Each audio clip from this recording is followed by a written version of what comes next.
start like hang out with girls and all that stuff. So is there like a way to influence them, to show them that no, that's the wrong path?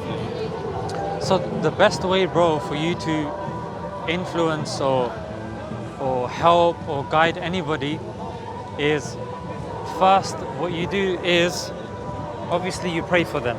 That goes without saying. Yeah. Second thing is, the best da'wah is da'wah of the action. Lead by example. So whatever's happening, like if you go on a trajectory to following your desires, then ultimately you cannot succeed. Yeah. For example, if there is a phone that is not waterproof and you put it in the water, it might work for 1 second, 2 seconds, eventually everything's going to be fried. It's only a matter of time. So the creator of this machine, he tells us, don't do this, don't do this, don't do this. And if we do this, then we become fried as well. You see? So eventually, bro, they're going to be coming up with, or they're going to be experiencing the side effects of the sins that they are committing. For them to see somebody that is following Islam, that is not going through the things that they're going through, will be a big help for them. So that's the other thing I would say. Stick and make sure that you stay on the path. And thirdly, don't look down at them and don't speak down at them. Because unfortunately, when that happens, it puts people off and they feel that they can't come back to you. So leave that door open. When you speak to them, if they get emotional, you say, no problem.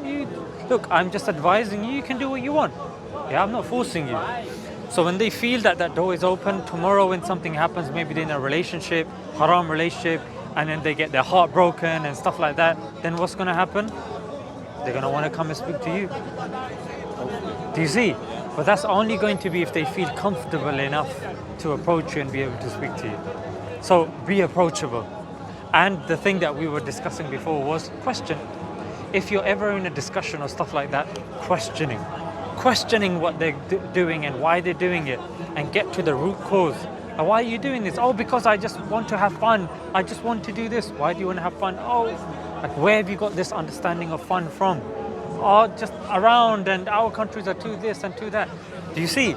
So most often than not, when you first principle somebody, that means when you go to the bare bones of the matter, or when you question and go to the root of the issue, that's when you can get a realization. Sometimes we look at the skin is red and we put the ice pack on the skin and we try to solve it. No, maybe there's an infection under there. So get it checked out. So I would say the same. There as well. Yeah, question and get them to think, and don't be so forceful with the answers. Let them talk, and then give them 1-2 things. Just 1-2 things and see. Some people, they like hearing stuff, but other people, they don't like Assalamu alaikum. And some of them, for some people, it's not the time. The time is not there. For them, you just need to give them support, and then when the time is right, they'll become more receptive to it. Because everyone's on their own journey, everyone's going through it. Some people, like I'll give you an example. Some people, they learn from other people's mistakes. Some people learn from their own mistakes. They say somebody who learns from their own mistakes is intelligent. Sorry, somebody who learns from their own mistakes is intelligent. But somebody who learns from the mistakes of others is wise. It's wise. And not everybody's like that. Some people, they're not wise, they have to make mistakes themselves. Yes, you can help them, you can guide them, but ultimately, sometimes you just have to loosen the reins, as it were. You know, if you hold the dog too tight, then he's not going to be able to move. He's not going to, you don't know where it's going. Sometimes you need to loosen it. Maybe the dog is not going anywhere. You thought it was because the reins were so tight. You see? So the thing, bro, is, bear in mind, guidance comes from Allah. Yeah, that's true. Yeah, and you have to understand that the liberal society is very influential. The glitter and the glamour and the money and all of this, it is influential. Ultimately, there is no replacement for Islam. There's nothing, brother. I'm telling you, as somebody born and bred in this country, there is nothing that compares to Islam that will give you the practical answers that Islam does. Nothing. Liberalism doesn't. You saw the 1 hour discussion. It's a joke. It's a joke. Like, what are you bringing us? What's liberalism bringing us? What LGBT, like a boy can be a girl can be a boy. We're sitting at home, binging, inflation, getting taxed in the car, taxed at home, taxed at work, and being quiet, following the law. What the hell is this? Some life, yeah. What is this? Like, what answers are you giving us? Why? So sometimes, bro, I would also say learn a bit of liberalism as well, because that's what eventually they're being attracted by. And if you understand it a little bit as well, then you can respond to them, and then you can say, but do you know also the society that you're being called to? And also know about what's going on here. Like you could see with them, I was able to give them statistics about women that are being sexually harassed, sexually transmitted diseases and stuff like that. If they don't want to hear religious things, give them things from newspapers. Say STDs, pornography, sexual harassment. 4 in 5 women in this country, according to YouGov poll, have been sexually harassed. You see? So being educated in this regard, I think, is very helpful as well. And sometimes if somebody doesn't want to hear Quran Sunnah, what you do is you take the meaning of Quran Sunnah and then you mix it with statistics and science and stuff like that, and then you present it to them. Yeah, but that's the irony here.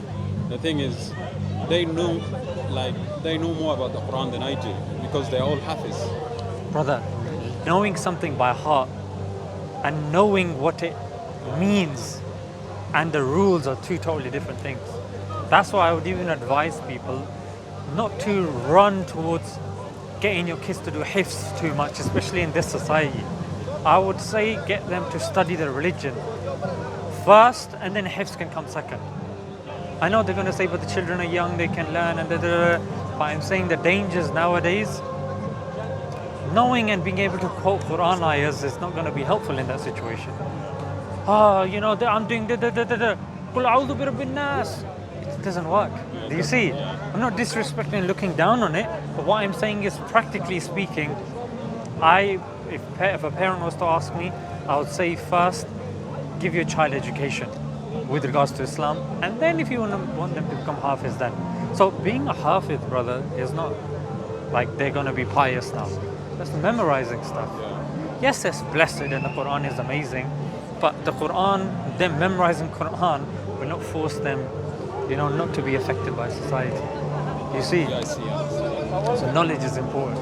And in the Quran, it's not teaching us statistics and stuff like that. Quran teaches us wisdom. Yeah? Like the Quran says, invite all to the way of thy Lord with wisdom and beautiful preaching. Wisdom, beautiful preaching. That means knowing what to say in which situation, what to bring in which situation. Like I will ask sometimes the profession of somebody. I will see if they're an introvert, if they're an extrovert, are they comfortable with speaking, like do they get put off when I say certain things. So I will cater to them, but the message is still the Quranic message, but I'm just maybe using science, maybe using philosophy, maybe using this, but it's still a Islamic message. You see? Yeah. So I would say wisdom. Wisdom. Thank you. My pleasure. Hope to see you around. Yeah? Inshallah. Take care, guys. Good luck.